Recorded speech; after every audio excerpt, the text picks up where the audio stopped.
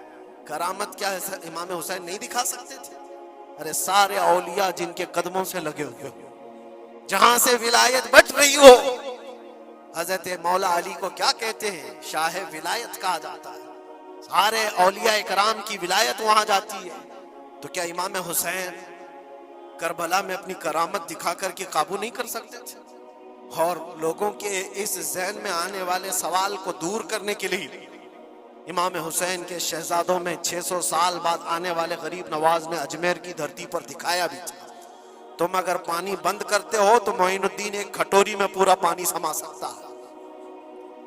کیا نہیں ہوئی تھی انا ساگر کا پورا پانی ایک کھٹوری میں سرکار غریب نواز کے حکم پر نہیں جمع ہوا تھا، اور آپ نے چھوڑ دیا تو پانی پورا چلا گیا۔ وہ 600 سال بعد آنے والے غریب نواز جو امام حسین کی اولاد میں سے اتنے سالوں بعد آنے والی اولاد میں یہ پاور ہے، یہ طاقت ہے، تو حسین کے ہاتھوں میں کیا طاقت ہو سکتی؟ ارے دریائے فرات تو ان کے قدموں سے لگ کر کے بہتا اگر حکم دیتی، لیکن امام حسین رضی اللہ تعالیٰ عنہ کرامت سے اگر وہ معاملہ حل کر دیتے تو ہم جیسے نکموں کے لیے آئیڈیل کون ہوتا؟ ہم جیسے غریبوں کے لیے آئیڈیل کون ہوتا؟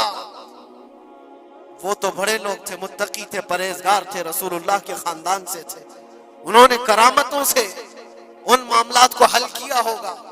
لیکن ہم جیسے لوگ اس زمانے میں اپنے دور کے یزیدیوں سے لڑنے کا وقت ہوتا تو ہم کون سی کرامت دکھاتے؟ اسی لیے امام حسین نے قیامت تک آنے والے مسلمانوں کے لیے کرامت دکھا کر کے اس میدان کو فتح نہیں کیا، استقامت دکھا کر کے۔ یہ میسج تھا کہ اے مسلمانوں، جیسی بھی بڑی طاقت تمہارے سامنے آئے ڈٹے رہو، جمے رہو، اور مرنے کا خوف نہ رکھو۔ اگر کٹ جاتے ہو، مر جاتے ہو تو کوئی فرق نہیں پڑتا، کیونکہ رب تبارک و تعالیٰ نے پہلے ہی قرآن میں گواہی دے دی ہے وَلَا تَقُولُوا لِمَنْ يُقْتَلُ فِي سَبِيلِ اللَّهِ أَمْوَاتٌ بَلْ أَحْيَاءٌ وَلَكِنْ لَا تَشْعُرُونَ۔ جو اللہ کی راہ میں مارے جائیں انہیں مردہ نہ کہو، وہ زندہ ہیں، تمہیں اس کا شعور نہیں۔ اور وہ زندگی تو آج بھی ہم دیکھ رہے ہیں، آج بھی ہم دیکھ رہے ہیں، اسلام زندہ ہوتا ہے ہر کربلا کے بعد۔ جیسا کہ آپ نے پورے ویڈیو کو دیکھا کہ کس طرح سے مفتی سلمان اظہری بتا رہے ہیں کہ جب سے محرم شروع ہوتا ہے، یعنی فرسٹ محرم سے جب ہمارا نیا سال ہو جاتا ہے، اس سے پہلے بھی قربانیاں ہوتی رہی ہیں، اور قربانیاں لوگوں نے دیا، اور جس طرح سے قربانی کی ذکر قربانی کے مہینے سے ہی چالو ہو جاتا ہے، اور جو ہے کہ 4 مہینے جو محرم کو اور قربانی کو لے کر کے جو 4 متروک مہینے ہیں، اس میں سے ایک جو محرم کا جو مہینہ ہے وہ کافی ہی شہادتوں والا رہا ہے۔ لیکن دوستو، جس طرح سے مفتی سلمان اظہری بتا رہے ہیں کہ یہ مہینہ ہمیں صبر کرنے کا ہے، اور جس طرح سے اس کا ہمیں احترام کرنا چاہیے اس مہینے کے، اور جس طرح سے مفتی سلمان اظہری صاحب بتا رہے ہیں کہ اس مہینے میں کس طرح سے شہادت ہوئی، اور کس طرح سے امام حسین کو کا پانی بند کیا گیا، اور تمام طرح کا ظلم ان کے اوپر کیا گیا، لیکن اس سب کو سہتے ہوئے جس طرح سے مفتی سلمان اظہری بتا رہے ہیں کہ امام حسین نے جس طرح سے کربلا میں شہید ہوئے، اور جس طرح سے انہوں نے اپنے ایمان کو بچایا اور اسلام کو بچایا۔ تو دوستو، جس طرح سے آپ نے پورے ویڈیو کو دیکھا، امید کرتا ہوں کہ آپ کو باتیں سمجھ میں آئی ہوں،